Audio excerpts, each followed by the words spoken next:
Kabul, Afghanistan. CNN. 5 militants targeted a military base in Kabul on Monday, killing 11 and capping a week of violence that has shaken a country ravaged by years of conflict. More than 130 people have been killed in 4 attacks over the past 9 days, starting with a deadly hotel siege in Kabul which left at least 22 people dead.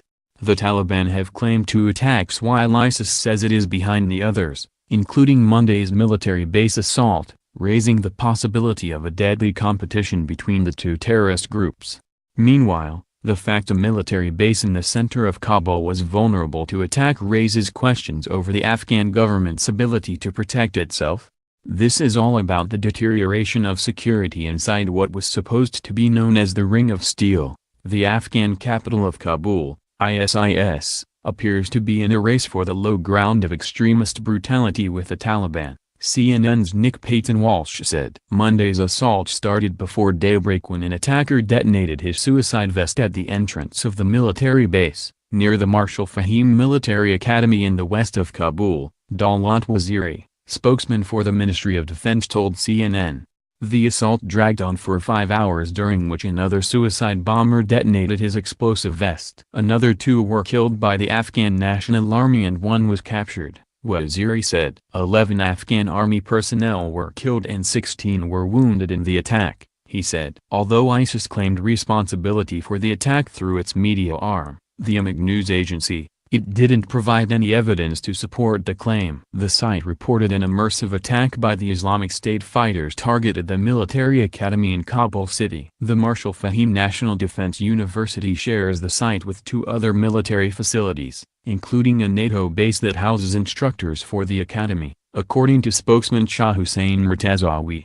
The military complex, which is located in the 5th Police District of Kabul, is near the site of a suicide bombing in October 2017. Week of bloodshed challenges Kabul, U.S. The attack comes just 2 days after an attacker driving an ambulance packed with explosives killed more than 100 in the Afghan capital. The Taliban claimed responsibility for the bombing, which took place on Saturday when an explosion-packed ambulance drove through a checkpoint. More than 200 people were left injured, including 30 police officers, according to Kabul Police Chief Bazir Mojahid said. I felt the earth shaking first for a few seconds, then the explosion. 48-year-old Kamaluddin, who witnessed the ambulance blast, told CNN. I was like 50 meters away. I fell to the ground. Then, I saw carnage. I saw a lot of blood, body parts. The devastating attack took place exactly a week after militants stormed a Kabul hotel in a 12-hour standoff. In that incident,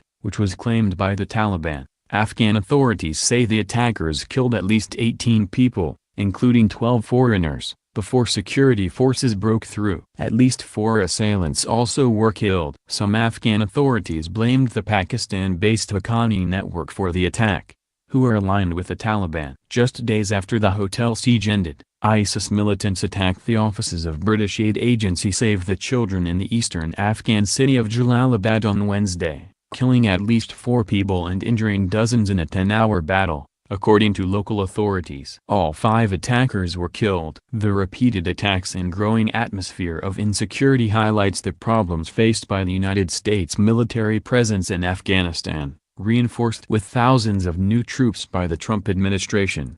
Despite the U.S. presence in the country since 2001, the Taliban have only grown more powerful in recent years, now controlling to 40% of the country according to an official U.S. assessment.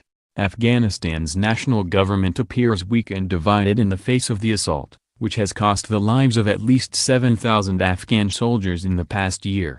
Monday had been set aside as a public day of mourning for the victims of Saturday's ambulance blast, while Tuesday was intended as a national day of prayer. But, instead, the new attack has only highlighted what CNN's Payton Walsh wrote in the wake of the Kabul hotel attack, which started the week of bloodshed.